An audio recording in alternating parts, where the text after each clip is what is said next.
go over your red test kit next. Weekly, you're going to fill up your chlorinator with 2 tablets, okay? And you're going to adjust it at the gate valve as needed per your test kit or your water sample that you take into the store.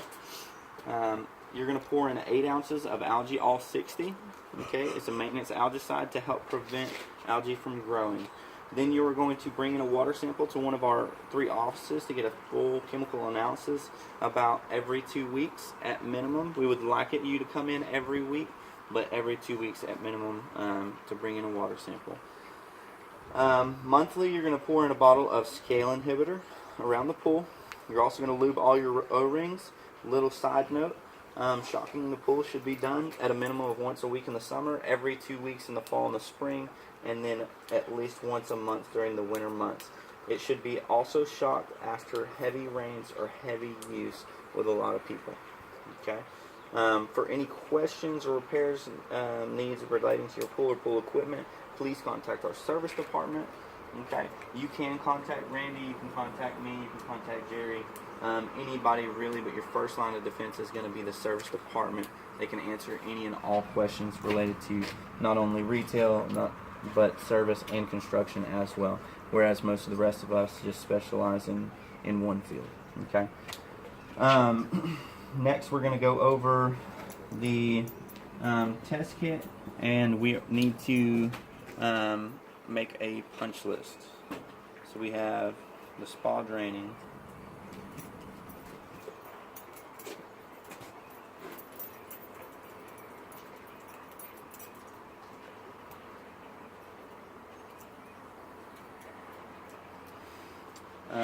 we need to hook up the autofill. Is there anything else that we haven't done that we were supposed to? It's my take on it, and this is what I'm going to tell you. You own a swimming pool, the nature of water is to either be etching or scaling. Okay, etching is actually eating away at the surface of the plaster. When the pH and alkalinity get really, really low, saturation index drops below a -0.3.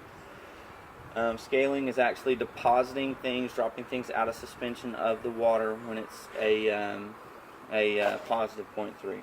Okay, so you want your saturation index to be at a 0.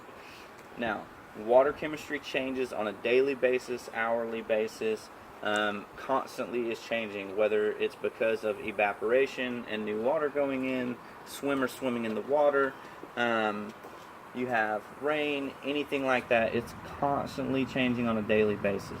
Okay, so we test our pH to adjust that because that's the most prevalent form of the reason why pools etch or scale, because the pH gets off.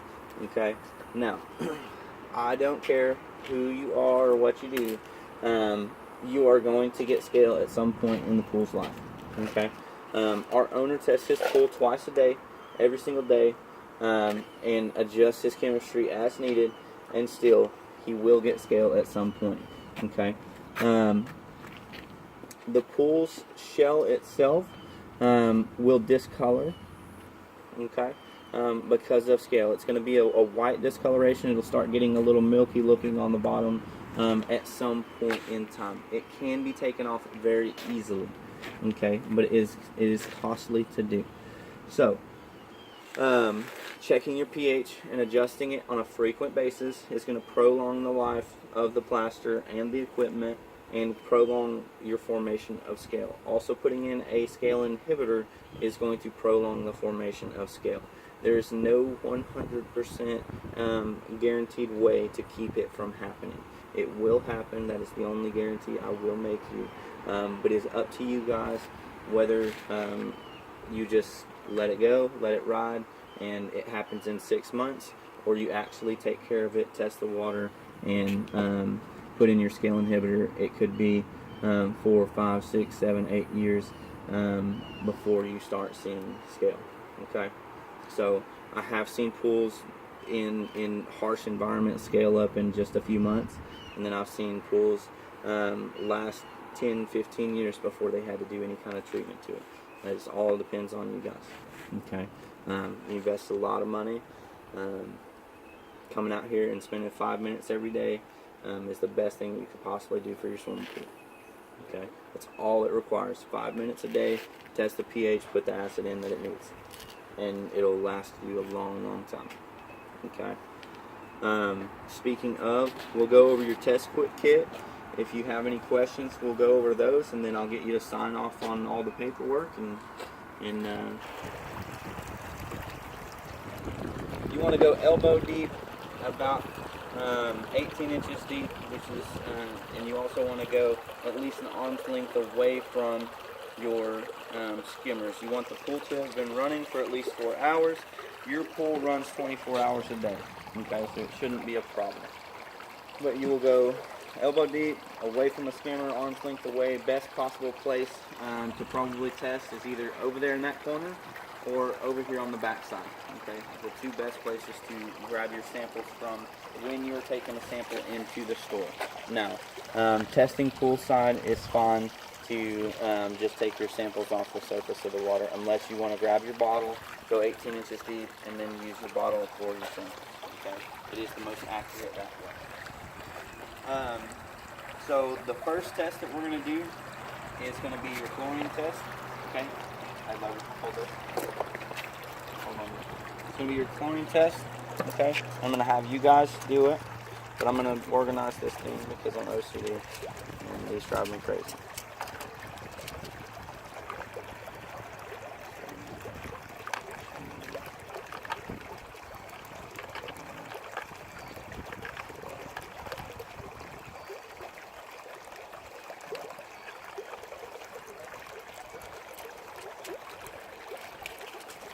Okay, if you'll notice, you have DPD number 3 tablets, you have DPD number 1 tablets, okay, for your chlorine test.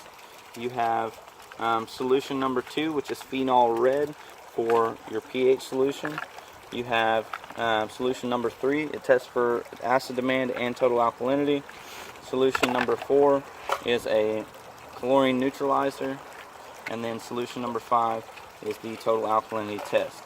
You have a acid demand chart here that has the gallons of water in the pool versus the number of drops it takes to give you how much acid you need. Instructions on how to do every test, and a little understanding your water chemistry booklet in the test kit. On your vial, you have alkalinity test, pH and acid demand test, and then total and free chlorine that you judge off of the side. Judge your pH off of the side here. Ideal is 7.2 to 7.6. You need to add acid if it turns pink, and then if it turns yellow, you need to add soda ash or alkalinity. Okay. The first test that we are going to do, you will fill the small tube up to the solid line. Okay.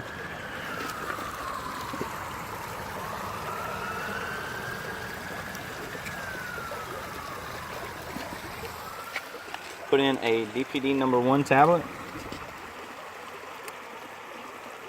Okay. We'll put the lid on and invert it to mix back and forth slowly until the tablet completely dissolves.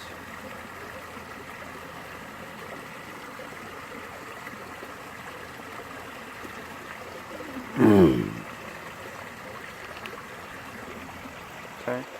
Once the tablet completely dissolves, you'll put something white behind it to judge the color. Okay. For the first 30 to 45 days, it's probably not going to turn any shade of pink. Okay. Reason for that is there hasn't been any stabilizer added to the water. Stabilizer helps hold the chlorine in the water. Every time you put tablets in, it's going to be adding stabilizer to the water, so it's going to be coming up gradually. Okay. In about 30 to 45 days, you'll probably start holding a chlorine level because the stabilizer level will have built up. Okay, so the second thing you'll do is you'll put in a DPD number 3 tablet.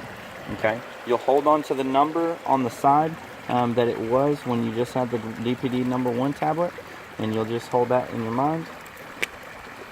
You'll let this one dissolve completely, and then all you're trying to see is if it changes colors. Okay, if it changes colors, it's going to change a dark pink. Okay, it's going to change majorly pink, and the first one's going to be really clear. Okay, If it changes colors like that, you need to take a sample into the store as soon as possible, because it means that you have a chlorine discrepancy or a chlorine demand. Okay, if you go ahead and shock the pool when that happens, it could make the demand exponentially build up. Okay, and then you'll be putting in 5 or 10 times the amount of shock that you needed to begin with.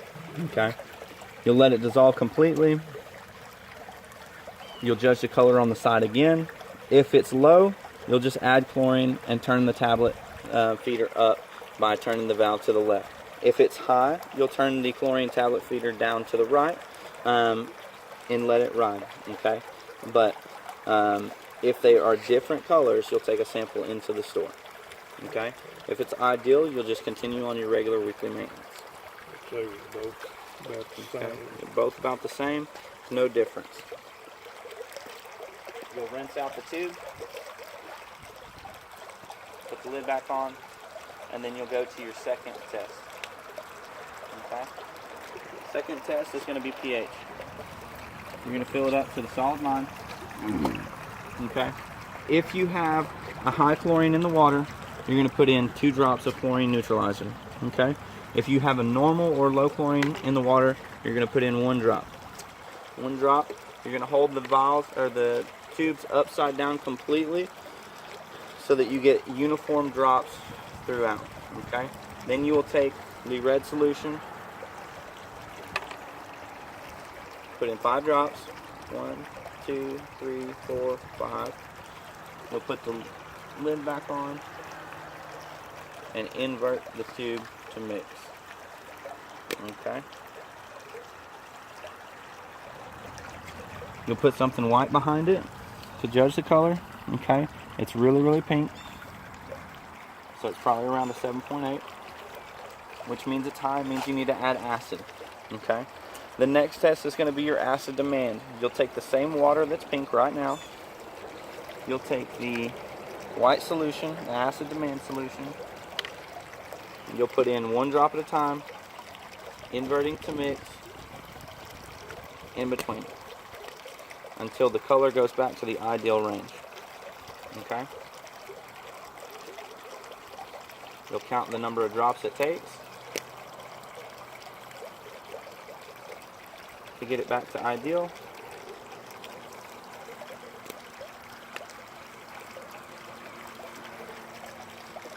Okay, took 3 drops. Then you'll go to your chart. You'll go by the number of gallons in the pool. You'll go by 20,000 gallons, 3 drops. You need 3 pints of acid, muriatic acid. Okay, and you'll pour that around the deepest part of the pool. Okay, when you're putting it in, you'll rinse out the tube. Then you'll fill it up to the dotted line. Okay, and you'll do the next test. The next test is going to be alkalinity. Again, you'll take the green solution, upside down, 1 drop. Okay. If you have a high chlorine level, you'll do 2 drops. Anything over 3, you'll do 2 drops. Then you will take the alkalinity test. Okay. And you'll put in 1 drop. The water's going to turn blue. You'll invert it to mix. Okay.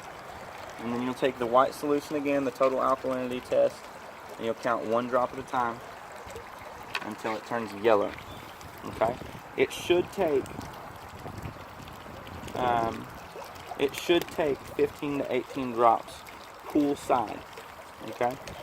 In the store, when they are testing for alkalinity, they are testing for both adjusted total alkalinity and total alkalinity. Okay. You are testing for total alkalinity here. Adjusted total alkalinity takes into consideration how much stabilizer is in the water and takes an adjustment factor off of that. Okay? Adjusted total alkalinity, you want it to be between 120 and 150 parts per million. Okay? That's after taking the adjustment. If you will test for total alkalinity out here, between 150 and 180, okay, it'll be spot on within the store. But no one will ever tell you 150 to 180 anywhere except for poolside.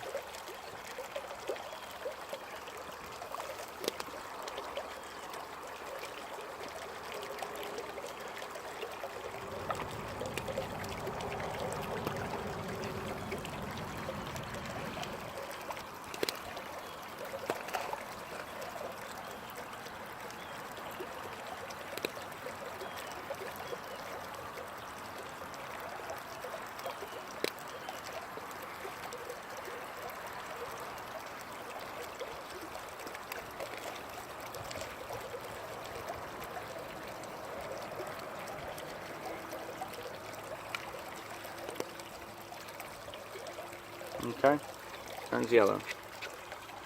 Okay, that was 13 drops.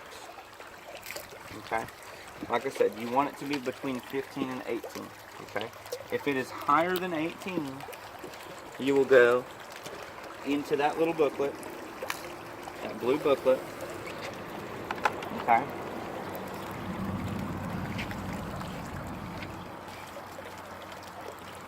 And you will go to adjusting the total alkalinity chart. Okay, everything is going to be in parts per million. Okay, so you will go with 10, 20, or 30 parts per million, depending on how high it is, with muriatic acid. Okay, you adjust alkalinity with muriatic acid, but you also adjust it with Balance Pack 100 or total alkalinity increaser. If it's low, like it's low right now, by about 20 parts per million, you go to 20 parts per million. 20,000 gallons, it'll tell you how many pounds of Balance Pack 100 or alkalinity increaser to put in. You need 6 pounds today. Okay, we needed 3 pints of acid and 6 pounds of alkalinity. Okay, that is how you use your test kit. Every single day you're going to want to do the pH test. About once a week you'll do the chlorine and the alkalinity test. Okay, or you can take that sample